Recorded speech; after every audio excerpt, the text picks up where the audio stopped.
Les deux voies sont réservées à mon sens de circulation. Oui, réponse A. Non, réponse B. Je peux dépasser le véhicule devant moi.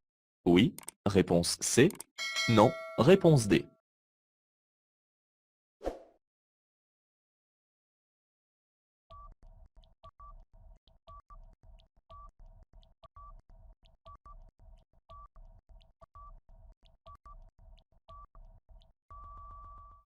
La ligne de rive continue à ma gauche indique que je circule sur une chaussée à sens unique. Les deux voies sont donc réservées à mon sens de circulation. Malgré cela, je ne peux pas effectuer de dépassement immédiatement, car en effet, j'aperçois dans mon rétroviseur intérieur un véhicule qui est en train de me dépasser. Quand ce dernier aura terminé son dépassement, je pourrai alors me placer sur la voie de gauche, après avoir pris soin d'effectuer tous les contrôles nécessaires.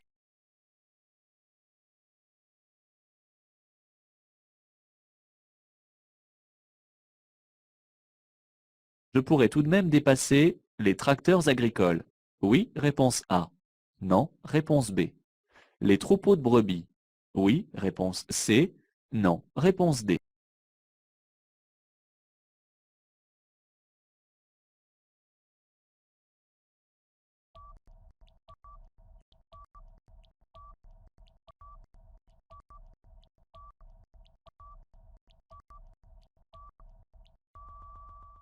Ce panneau interdit le dépassement de tous les véhicules à moteur autres que les deux roues sans sidecar. Je ne peux donc pas dépasser un tracteur agricole, mais en prenant toutes les précautions et en ralentissant au pas, je peux dépasser un troupeau d'animaux.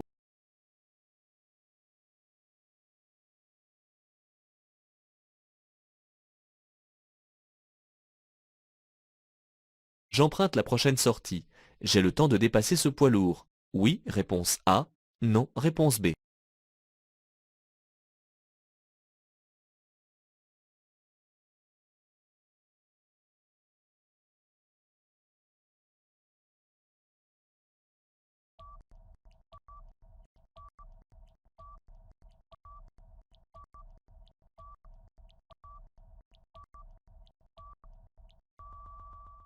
La prochaine sortie se situe à 2000 mètres. La différence de vitesse entre mon véhicule, qui roule à 130 km/h, et le camion qui circule à 90 km/h, permet de terminer le dépassement en cours. Mais je dois prévoir de me rabattre ensuite avant l'autre poids lourd.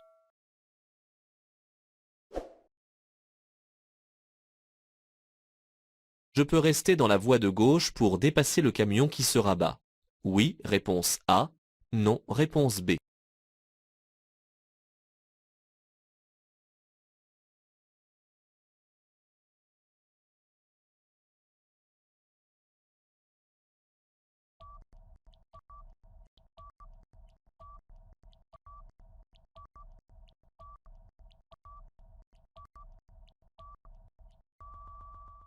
Ce camion termine de se rabattre et je dois attendre un peu avant d'accélérer de nouveau à 130 km/h. Je suis autorisé à dépasser plusieurs véhicules en une seule fois, étant sur une chaussée à sens unique. Le camion citerne qui est plus loin sera vite rejoint, du fait qu'il circule au maximum à 90 km/h. Puisqu'il n'y a personne derrière moi, je peux rester momentanément sur la voie de gauche pour le dépasser dans la foulée. Durant le dépassement, ma trajectoire risque d'être déviée. Oui, réponse A. Non, réponse B.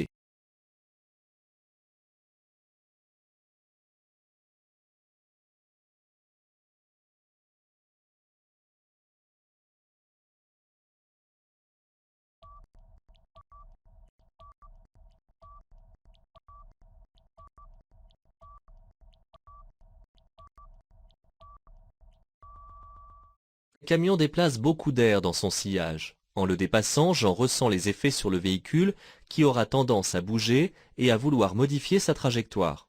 Le coup de vent sera d'autant plus fort ici qu'il s'agit d'un convoi exceptionnel, assez volumineux. Je corrige avec souplesse les déviations.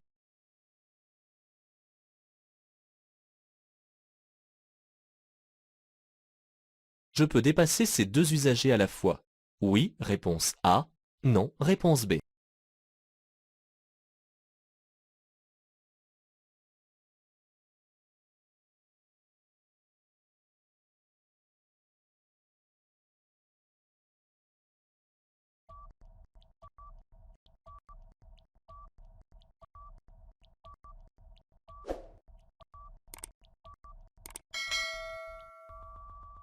Je circule sur une autoroute qui, par définition, est à sens unique. Il n'arrivera donc personne en face. Pour me rabattre après un dépassement, je dois laisser 2 secondes de distance de sécurité avec l'usager dépassé et la même distance avec celui qui est devant. En me rabattant entre les deux, je ne peux pas me conformer aux deux conditions, ce qui m'autorise à dépasser les deux usagers à la fois.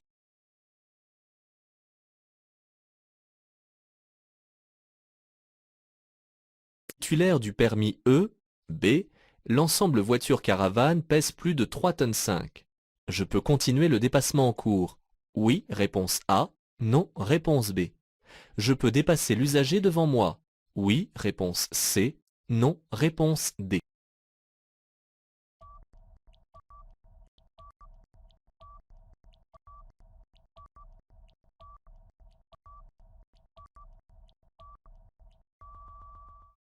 L'autoroute possède 3 voies. La voie la plus à gauche est interdite aux véhicules ou aux ensembles de véhicules dont le ou les PTAC dépassent 3,5 tonnes ou s'ils mesurent plus de 7 mètres de long. Seules les 2 voies de droite sont autorisées pour circuler et dépasser. Avec mon ensemble, je ne suis pas actuellement en infraction, mais je le serai si je passe sur la 3e voie.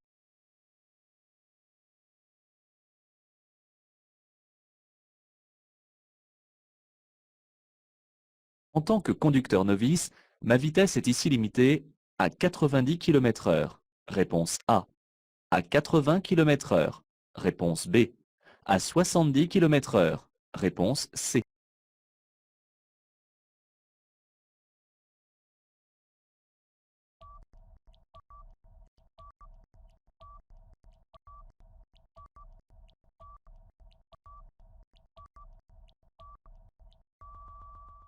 Je circule sur une route hors agglomération. Par beau temps, la vitesse y est limitée à 90 km/h pour les conducteurs expérimentés et à 80 km/h pour les conducteurs novices.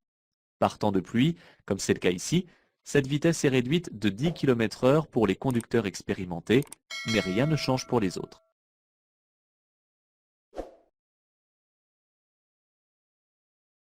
À cette intersection, j'ai la priorité de passage, réponse A. Je cède le passage à droite, réponse B. Je cède le passage à gauche, réponse C.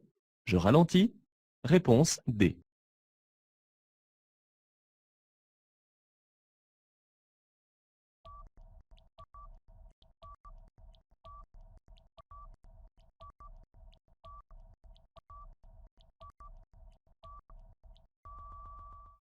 Le marquage au sol à droite positionne le passage pour piétons de l'intersection. Aucune signalisation ne fixe la règle de priorité. Il s'agit donc de la règle générale où je devrais céder le passage aux véhicules venant de droite. Je passe prudemment.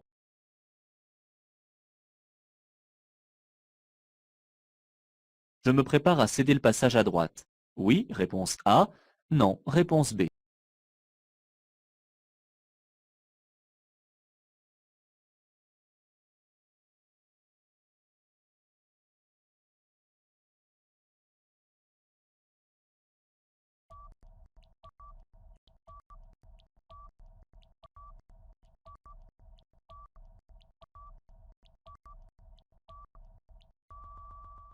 J'aborde une intersection sans signalisation.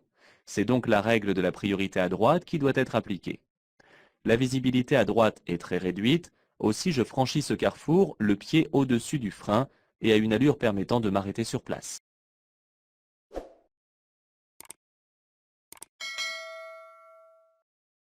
Dans cette situation, je m'arrête. Réponse A. J'ai encore le temps de franchir le passage à niveau. Réponse B.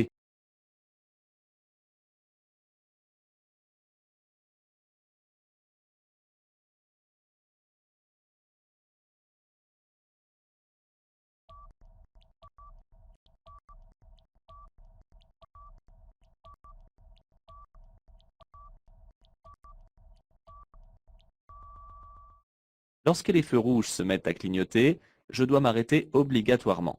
En effet, un feu rouge clignotant, avec ou sans barrière, impose l'arrêt. Les barrières vont ici s'abaisser dans l'immédiat.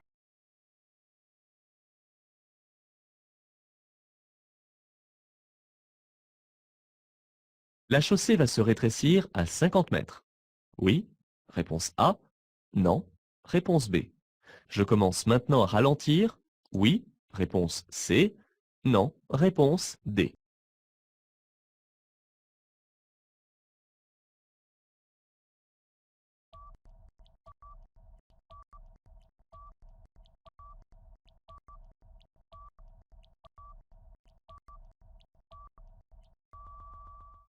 Le panneau temporaire triangulaire de couleur jaune est une signalisation de danger.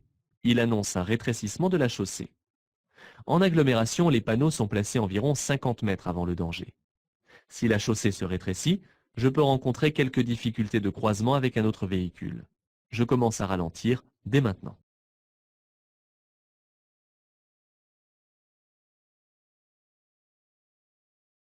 À la prochaine intersection, je pourrais tourner à droite, réponse A, tourner à gauche, réponse B, aller tout droit, réponse C.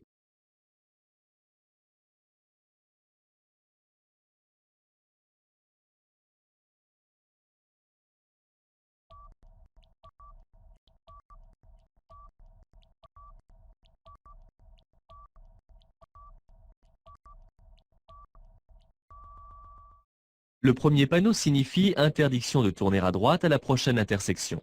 Cette interdiction est confirmée par le sens interdit que l'on devine au loin. Les deux panneaux ronds accrochés au portique interdisent de tourner à gauche. Je ne peux aller que tout droit.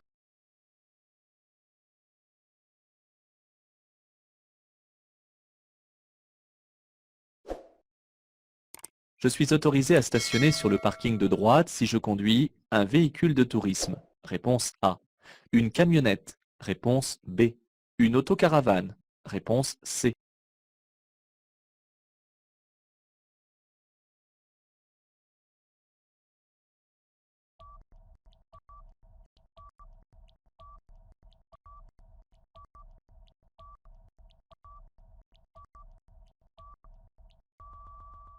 Le panneau de prescription interdit l'accès du parking à tous les véhicules affectés au transport de marchandises, quel que soit leur poids total à charge.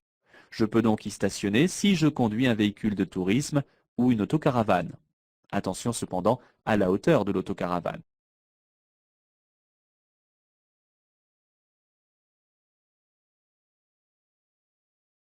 Je tracte une caravane. La situation m'oblige à ralentir. Oui, réponse A. Non, réponse B. Je vais pouvoir effectuer la vidange des eaux usagées à 200 mètres. Oui, réponse C. Non, réponse D.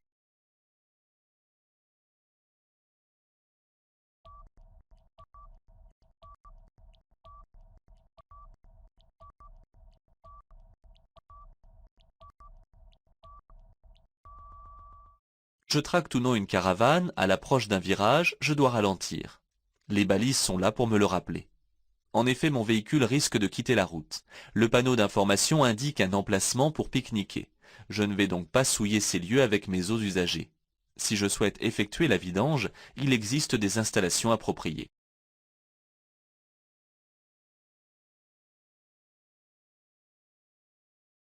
Ce panneau m'invite à la vigilance, dès maintenant. Réponse A. À 250 mètres seulement. Réponse B.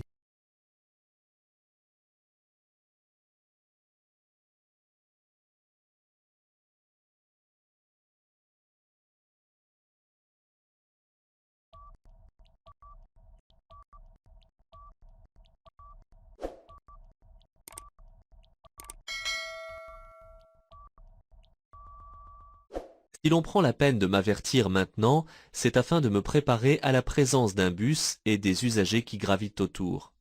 Ces derniers peuvent rejoindre l'arrêt et attendre aux abords ou descendre du bus. Il s'agit souvent d'enfants fréquentant les cars scolaires.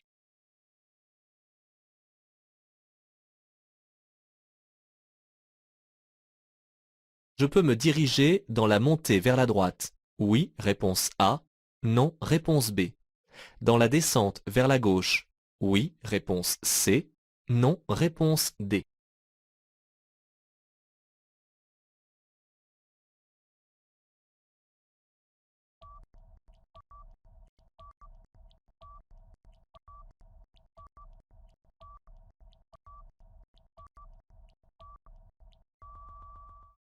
Le sens interdit contre le bâtiment est placé à droite.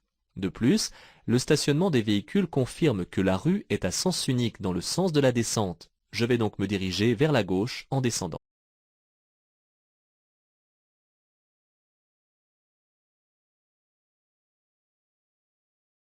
Je peux m'arrêter avant le panneau. Réponse A. Après le panneau. Réponse B.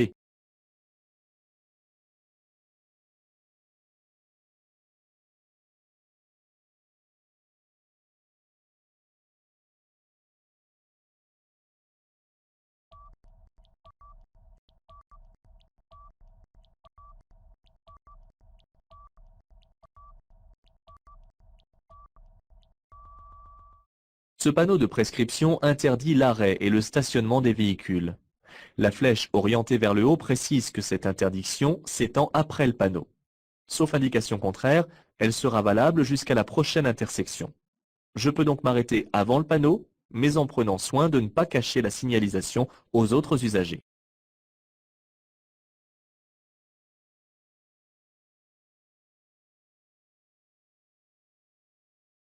Je peux stationner sur l'accotement après le panneau bleu. Oui, réponse A. Non, réponse B.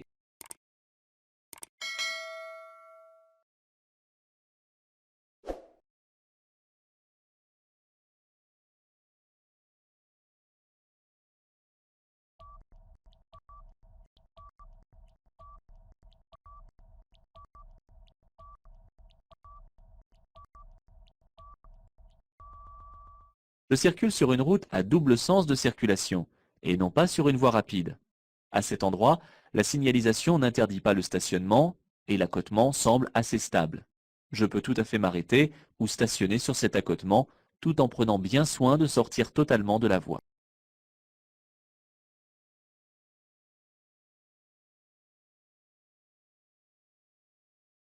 Après ce panneau, je peux m'arrêter. Oui, réponse A. Non, réponse B.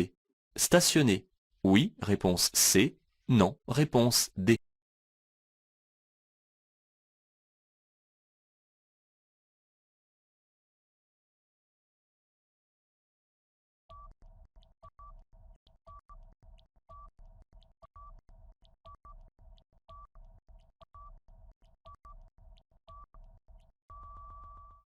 Je circule sur une autoroute et l'accotement à droite est une bande d'arrêt d'urgence.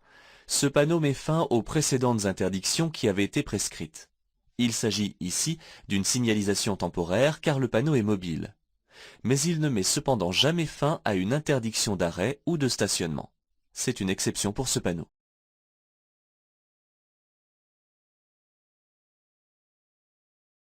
Stationner à proximité d'une intersection peut être considéré comme dangereux. Réponse A. Gênant. Réponse B.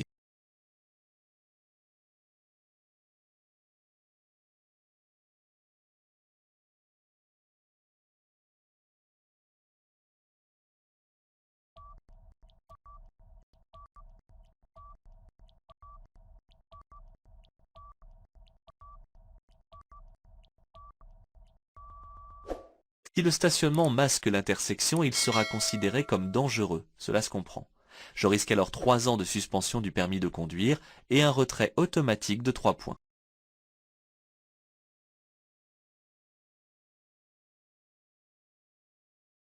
L'arrêt ou le stationnement à proximité d'un passage à niveau peut s'avérer gênant. Réponse A. Dangereux. Réponse B.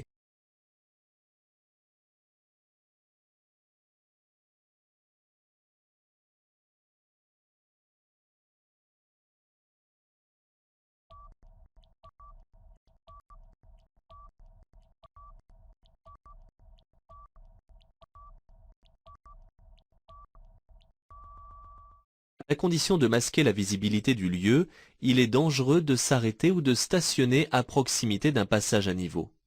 Il ne faut pas en effet masquer les signaux. Je risquerai alors le retrait de 3 points sur mon permis de conduire.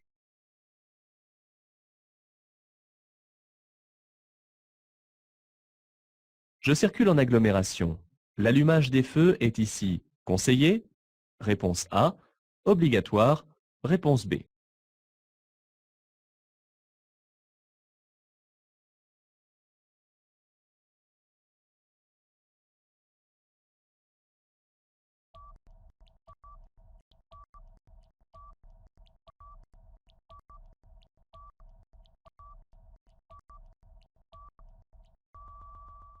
Ce panneau est une obligation du fait qu'il est rond. Pour un simple conseil, il aurait été carré. Mais dans un tunnel éclairé en agglomération, l'allumage au minimum des feux de position est obligatoire. Il est préférable d'allumer les feux de croisement.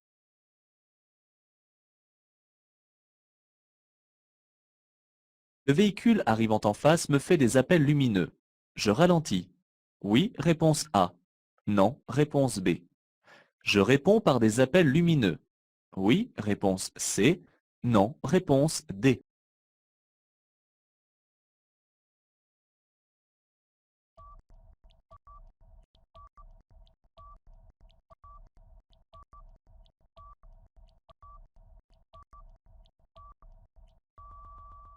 Souvent, ces appels lumineux sont destinés à faire comprendre que je vais bientôt rencontrer quelque chose qui peut être dangereux ou un accident. Parfois, certains utilisent les appels lumineux pour prévenir d'un contrôle routier, mais ce n'est pas rendre service. Je redouble de vigilance et je lève un peu le pied de l'accélérateur. Je me prépare ainsi à un éventuel ralentissement. Il est inutile de répondre à l'appel. Un signe de la main suffit.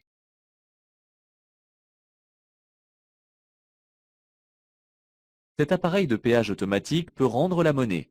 Oui, réponse A. Non, réponse B.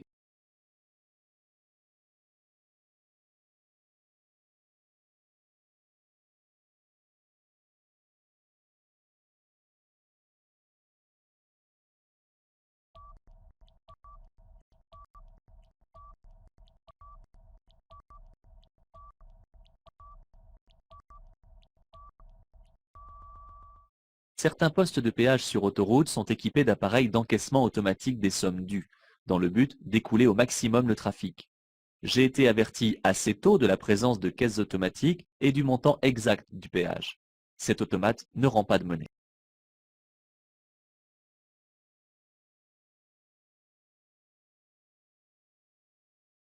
J'ai le droit de ne pas signer le constat amiable d'accident si je ne suis pas d'accord avec l'autre conducteur. Oui, réponse A. Non, réponse B.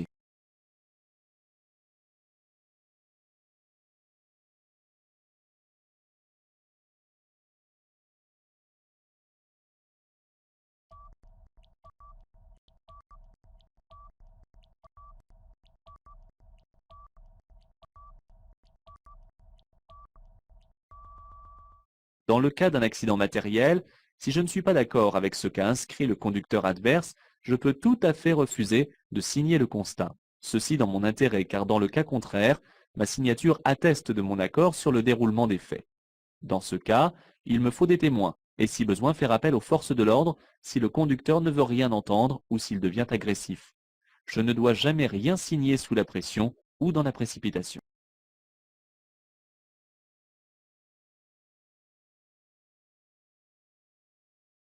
Avant d'entrer dans ce tunnel, je prévois l'effet du trou noir. Oui, réponse A. Non, réponse B. Je règle la radio sur la fréquence du trafic. Oui, réponse C. Non, réponse D.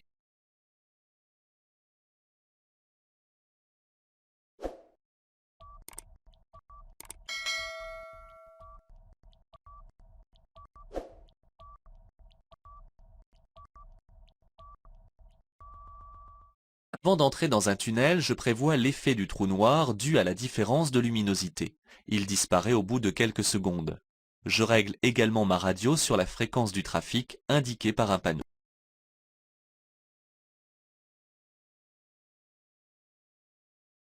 La signalisation m'oblige à utiliser mon avertisseur sonore de jour. Oui, réponse A. Non, réponse B. De nuit. Oui, réponse C. Non, réponse D.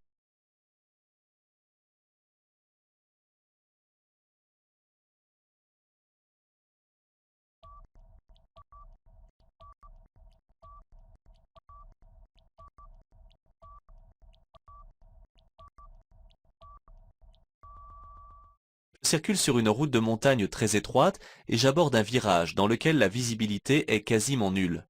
Le panneau de forme ronde à fond bleu est un panneau d'obligation. Je dois absolument annoncer mon approche. L'utilisation de l'avertisseur sonore est ici obligatoire de jour. La nuit, j'utiliserai un appel de feu.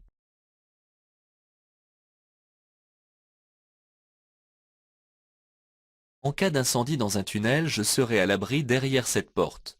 Oui, réponse A. Non, réponse B.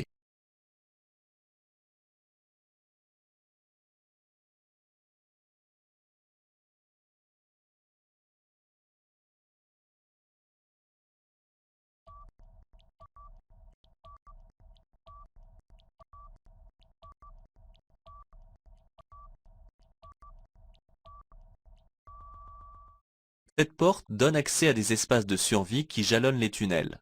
Lorsque j'entrerai à l'intérieur, je serai à l'abri du feu et des émanations toxiques. De plus, ma présence sera immédiatement détectée par les agents d'exploitation du tunnel dans leur poste de surveillance. Il faudra que je suive scrupuleusement les consignes affichées dans cette niche et au besoin, il me sera possible d'entrer en contact avec les agents par le biais d'une borne d'appel d'urgence. En aucun cas je ne ressors d'un tel abri sans y être invité.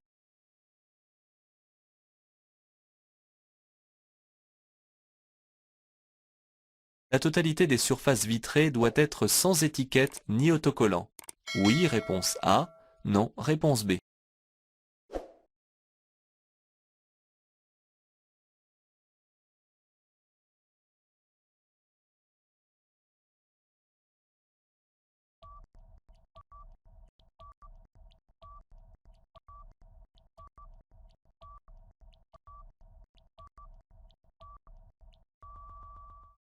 Toutes les surfaces vitrées doivent être exemptes d'étiquettes ou d'autocollants, afin d'assurer au conducteur le plus possible de visibilité autour de lui.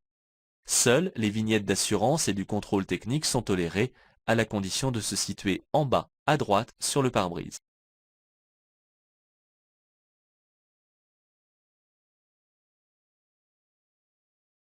J'allume les feux de position seuls. Réponse A.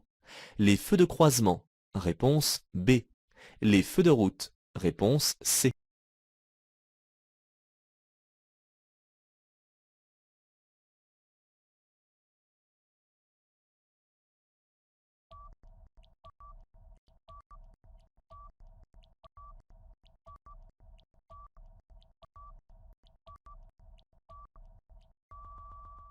J'entre dans un tunnel éclairé hors agglomération. Je suis donc obligé d'allumer les feux de croisement. Les feux de position seuls sont réservés à l'agglomération. Les feux de route s'allument la nuit lorsqu'il n'y a pas d'éclairage public ou si celui-ci est insuffisant.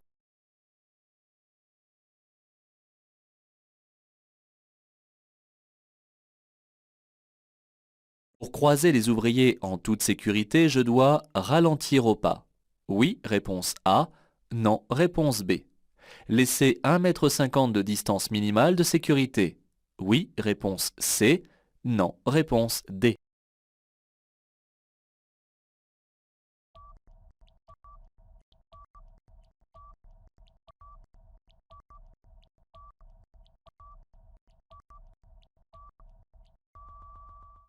Je rencontre des ouvriers travaillant sur la chaussée. Concentrés sur leur travail, ils peuvent à tout moment faire un écart ou traverser la chaussée, surtout ceux qui sont de dos. Je dois adapter mon allure au pas et maintenir une distance de sécurité minimale de 1,50 m.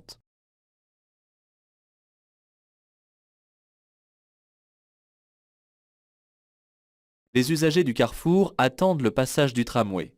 Oui, réponse A. Non, réponse B.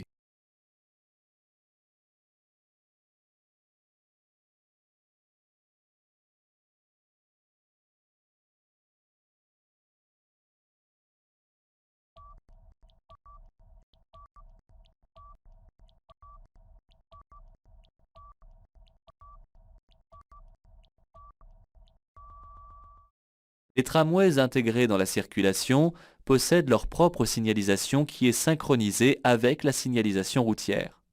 Si le feu est ici au vert, les tramways arrivant de gauche ou de droite sont arrêtés. Il y a seulement un petit embouteillage et je surveille la couleur du feu. Je quitterai la route prioritaire si je continue vers Angoulême. Oui, réponse A. Non, réponse B. Si je vais à Poitiers. Oui, réponse C. Non, réponse D.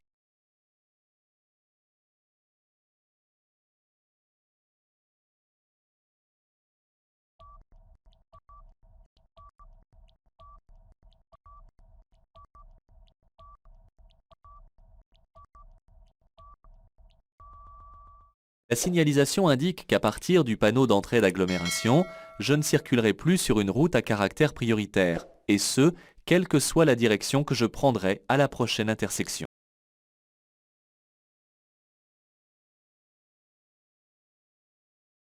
La sortie permettant de me rendre à Biganos se situe à 2 km. Réponse A. 4 km. Réponse B. 10 km. Réponse C.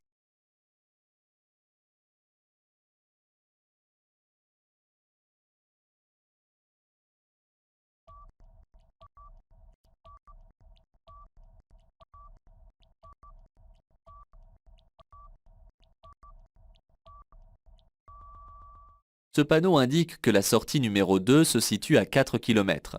Elle permet de me rendre aux villes mentionnées.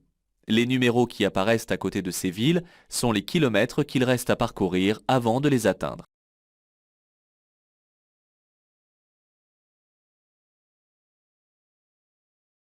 Je ralentis immédiatement. Réponse A. À 50 mètres. Réponse B.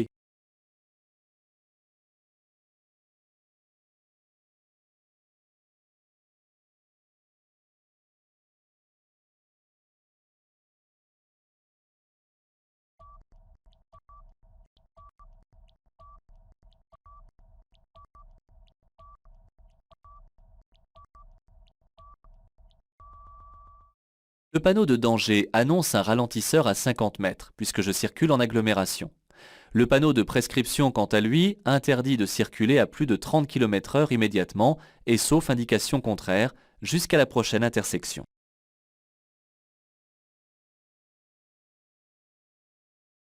Sous cette forte pluie, je dois circuler avec au moins les feux de position seuls. Réponse A. Les feux de croisement. Réponse B. Les feux de brouillard avant. Réponse C.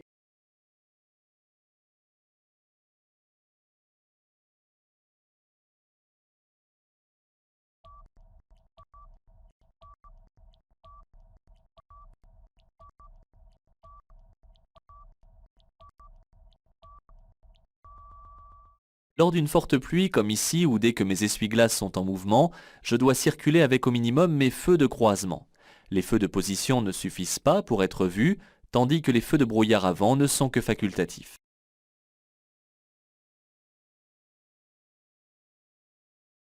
En hiver, pour déverrouiller les portières sans difficulté, je peux utiliser une bombe de dégivrage. Oui, réponse A.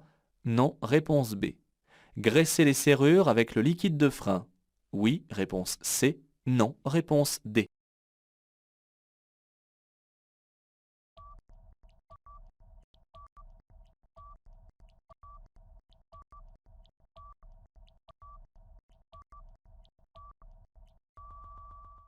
En hiver, lorsqu'il fait très froid, il arrive que les serrures et les portières soient gelées.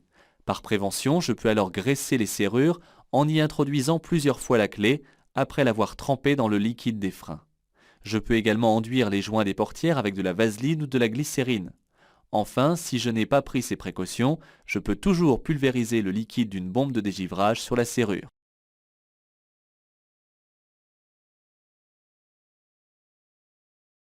J'actionne mes feux de position. Réponse A. Mes feux de croisement. Réponse B. Mes feux de route. Réponse C.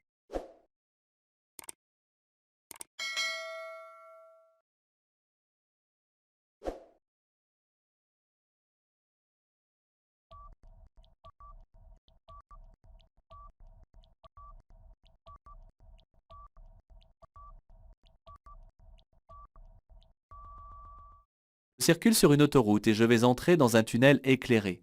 Les feux de position ne peuvent être utilisés que la nuit en agglomération bien éclairée et les feux de route uniquement la nuit sur une route non éclairée. Je dois donc actionner les feux de croisement.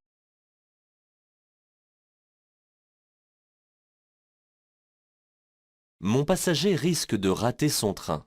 Il me suggère de continuer, la voie étant libre. Oui, réponse A. Non, réponse B.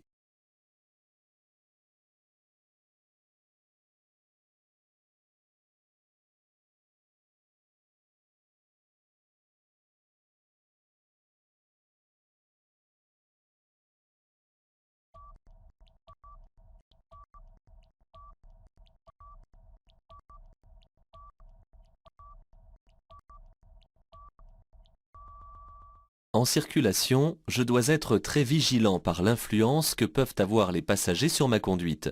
Ils ne sont pas toujours en phase avec les règles élémentaires de sécurité. Ce feu va passer au rouge, je dois donc m'arrêter. Il n'y a aucune bonne raison pour ne pas respecter les règles du code de la route.